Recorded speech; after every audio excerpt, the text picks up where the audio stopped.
Successful startups అమ్మా ఎంత అవసరమో అంతే ఖర్చు పెడతారు. దీన్ని మనం స్టార్టప్ భాషలో MVP అంటాం, మినిమమ్ వయబుల్ ప్రోడక్ట్. తర్వాత నీకు ఐడియా వ్యాలిడేషన్ ఒకటి, మార్కెట్ వ్యాలిడేషన్ ఒకటి. అంటే ఏంటి, మార్కెట్లో ఇలాంటి ప్రోడక్ట్స్కి ఏదన్నా మార్కెట్ ఉందా, కస్టమర్ వ్యాలిడేషన్ ఒకటి, ఇది కొనేవాళ్ళు ఉన్నారా. అంటే మార్కెట్ వ్యాలిడేషన్ కస్టమర్ యూజువల్గా కనెక్టెడే ఉంటాయి.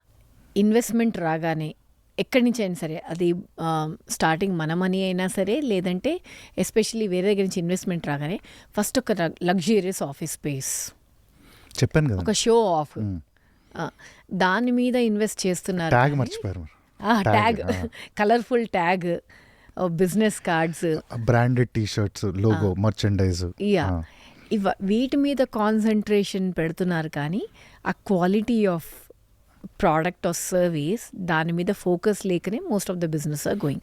This is a super valid point అండి. ఇప్పుడు ఇన్వెస్టర్, మీరు అదేదో ముత్తు ఏదో మూవీ ఉంటుంది, మీరు 50 lakhs ఎంతో ఇచ్చి ఇది ఖర్చు పెడితే మీకు ఏదో కోట్ల, అరుణాచలం ఏదో మూవీ. ఎందుకు అండి అది concept? Can you handle money? Do you have the financial discipline? Right అనేది important. Mark Zuckerberg, right, Sundar Pichai, Satya Nadella, you name it అండి, ఇలాన్ మస్క్, ఒకటే కలర్ టీ-షర్ట్, ఒకటే, ఆఫ్ కోర్స్ అది చాలా ఎక్స్పెన్సివ్ బట్టలు వేసుకుంటారు, మీకు ఎక్కడ లోగో కనపడదు. దాన్ని మినిమల్ బ్రాండింగ్ అంటారు. ఎందుకంటే అదొక డిసిప్లిన్ అమ్మ. అంతే.